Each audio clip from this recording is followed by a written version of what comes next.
Aroma elitis ini juga tercium dari para peserta pengajian. Seperti yang dibilang tadi, banyak selebriti yang berseliweran. Tengok wajah-wajah ini. Sebagian kerap nongol di layar gelas. Mungkin ada pesta selebritis.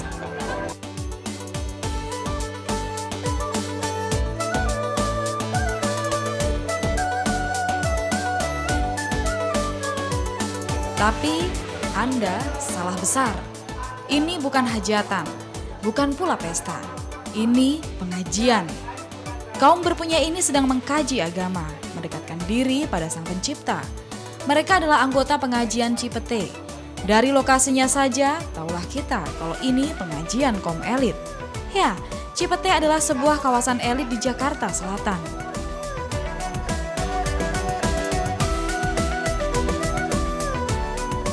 Aroma elitis ini juga tercium dari para peserta pengajian. Seperti yang dibilang tadi, banyak selebriti yang berseliweran. Wah, kayaknya ini jauh dari bayangan kita soal glamornya hidup para selebritis ya. Maklum, selama ini kan lekat di benak kita, mereka adalah penghuni dunia hura-hura dan foya-foya. Biasanya kalau aku sibuk, aku jarang sekali datang ke masjid gitu. Dan kebetulan kalau dengan adanya begini, kita bisa ngumpul, bisa sembahyang sama-sama dengerin. Kalau kita kan kayak bisnis promotor gitu ya, yang berdekatan dunia gemerlapan ya, itu kan sebagai satu mata pekerjaan aja kan.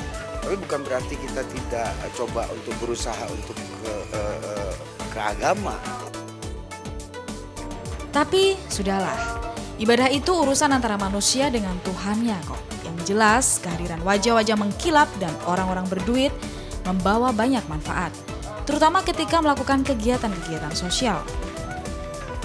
Majelis ini kebetulan memiliki sebuah yayasan Nur Farida, yaitu yayasan yang mengelola sebuah klinik singgah bagi orang-orang anak-anak kaum duafa yang memerlukan. Lalu bagaimana dengan ini? Tempatnya tak semewah tadi. Hanya ada sehelai spanduk yang dibentangkan seadanya. Namun hampir setiap hari tempat ini disesaki pengunjung.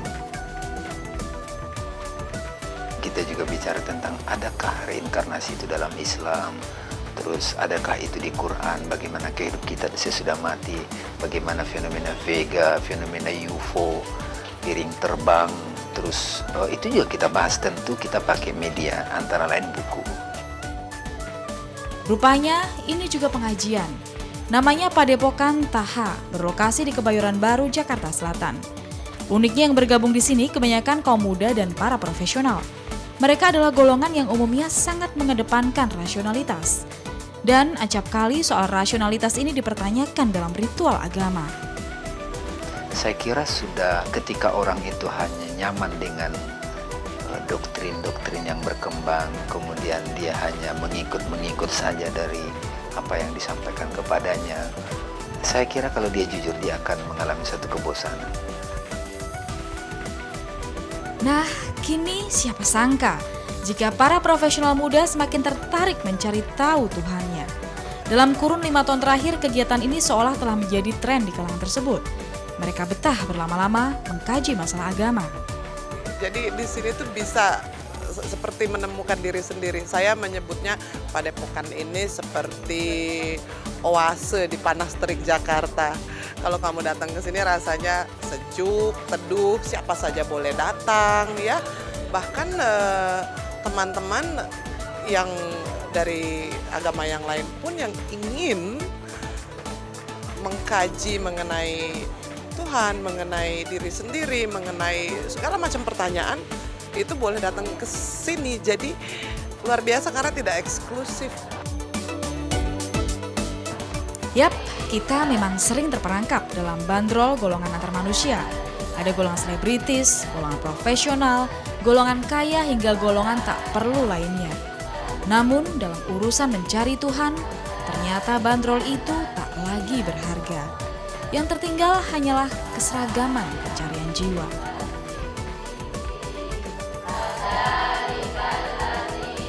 Pengelompokan kelas-kelas itu kan hanya karena strata ekonominya saja. Tapi kalau kamu bicara tentang jiwa orang-orang itu, ruhnya kan sama, nggak ada kelasnya.